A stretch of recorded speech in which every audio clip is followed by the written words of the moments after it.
आज हम नया अध्याय, नवम अध्याय जिसको कहते हैं गीता का, वो आरंभ करने जा रहे हैं, जिसमें भगवान श्री कृष्ण अर्जुन को कहते हैं कि हे अर्जुन, तू मेरा मित्र है।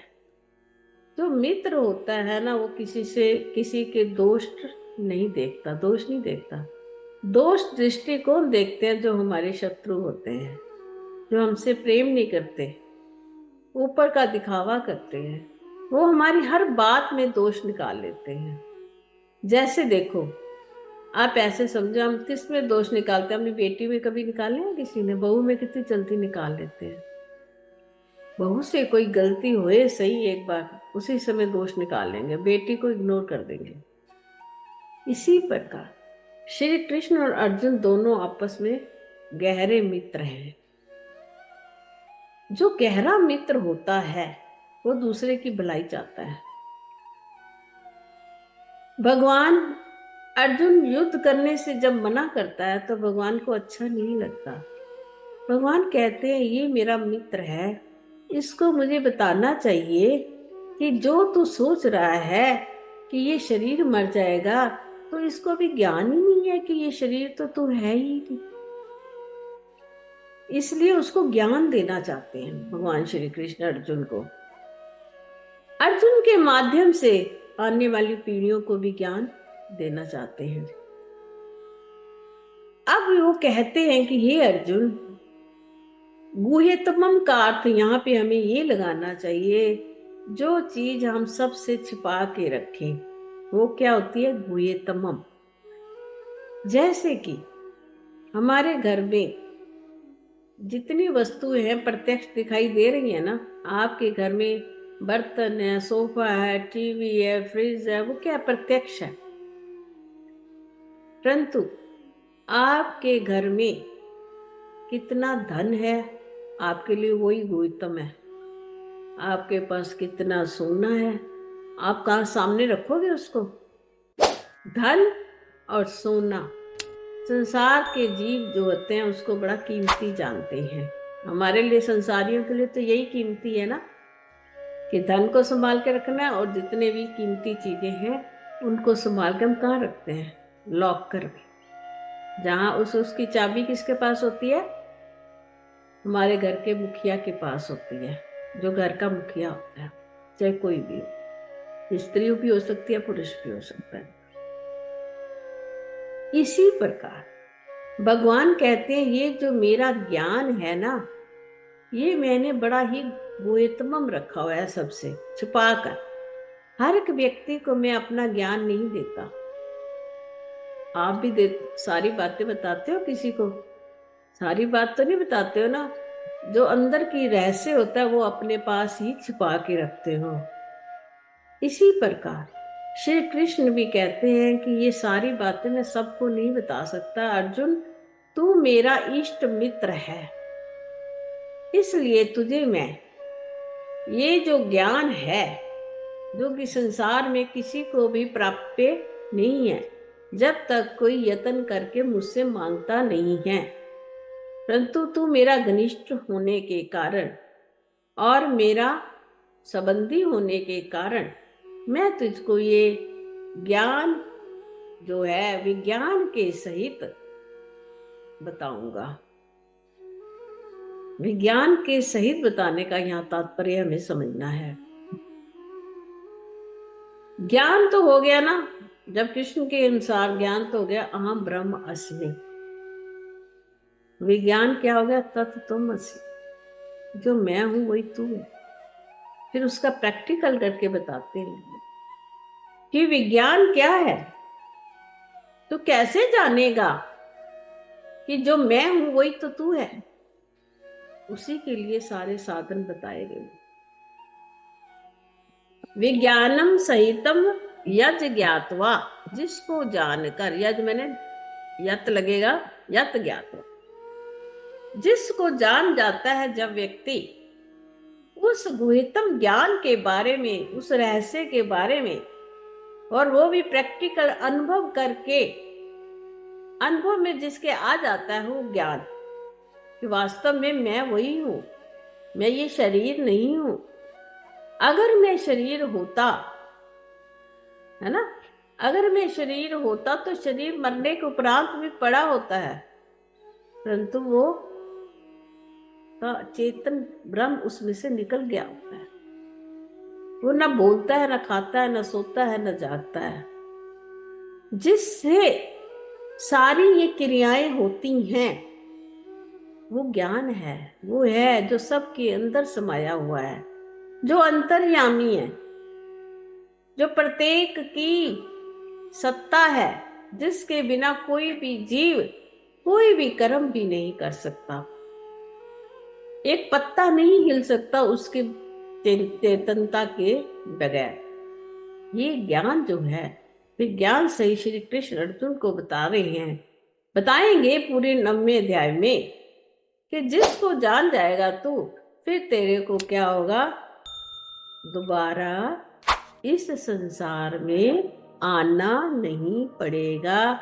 और जब हमें इस संसार में पुनरावृत्ति नहीं होती तो हमें क्या मिल जाता है, इस संसार से मुक्ति मिल जाती है। ऐसी मुक्ति कि जीते जी ही हम इस संसार से मुक्त हो सकते हैं। ये श्री कृष्ण ज्ञान और विज्ञान सहित अर्जुन को समझाएंगे आगे के श्लोकों में। अब हमें ये समझना है कि वास्तव में ज्ञान क्या है और विज्ञान क्या है। जितना भी हम सोचते हैं ये शरीर मेरा है, मैं मेरा मेरा करते रहते हैं, वो मेरा कुछ भी नहीं है। जिस दिन हम शरीर से ऊपर उठ जाएंगे तो हमारा कोई भी कर्म शेष नहीं रह जाएगा। सब कुछ मोह माया जितना है ये शरीर को मैं मानने के कारण है। अभी मैंने कहा योगी बनना, योगी क्या करता है, कर्म करता है, सोचता ही नहीं, कुछ भी नहीं करता। वो कहता है अब शरीर है, कारण शरीर मिला है मुझे, मैं इसको चलाऊंगा तो सही ना, क्योंकि मैं संसार में आया हूं। परंतु संसार की सत्ता के बीच में आकर्षित नहीं होता, संसार की किसी भी चीज में मोह नहीं रखता, किसी भी चीज से मोहित नहीं होता, और संसार के भीतर स्थित रहता हुआ भी परमात्मा के भीतर स्थित रहता है, क्योंकि वो तत्व से श्री कृष्ण को जान चुका है, तत्व से परमात्मा को चिंतन करता हुआ जान चुका है। अब उसे और कुछ भी नहीं करना, वो विज्ञान सहित ज्ञान को जान जाता है, तो फिर उसको मुक्ति प्राप्त करने में कोई भी देरी नहीं रहती। अभी हमें ज्ञान तो है कि अहम ब्रह्मस्मि, किसी ने, गुरु ने हमें बता दिया, परंतु कैसे हैं हम ब्रह्म, वो विज्ञान हमें पूर्ण से अभी प्राप्त नहीं हुआ।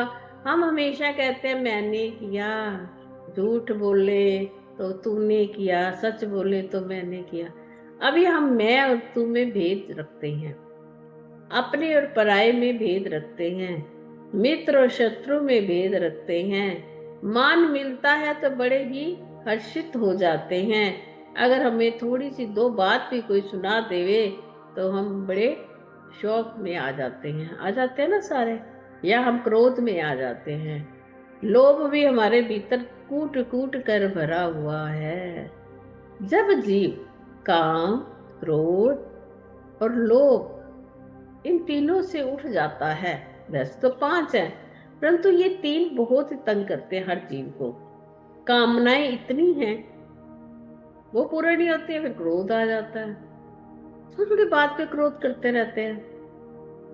और सामने कोई वस्तु देख लेवे, लोभ भी जल्दी आ जाता है। हमारे सामने सड़क पे चलते जा रहे हैं, सामने हमने देखा एक सोना का कुछ पड़ा है आभूषण, अगर हमें कुछ नहीं लेना ना, अगर योगी हो तो कहता मुझे क्या, समलोष्टा कांचन, वो तो सोने में भी मिट्टी, मिट्टी को भी सोना, उसके लिए तो कुछ भी नहीं होता ना। परंतु क्या तुम उठाओगे कि नहीं उठाओगे, क्योंकि उठाएंगे हम लोभी हैं, हम संसार के भीतर रहते हैं। हम कहेंगे लो ये मुझे मिल गया है, चलो पहनेंगे नहीं, इसको तुड़वा कर कुछ और बनवा लेंगे, छोड़ेंगे तो नहीं ना वहां पे। योगी जो होता है ना, सब छोड़ चुका होता है, संसार में रहता जरूर है परंतु सबसे अलग होकर रहता है।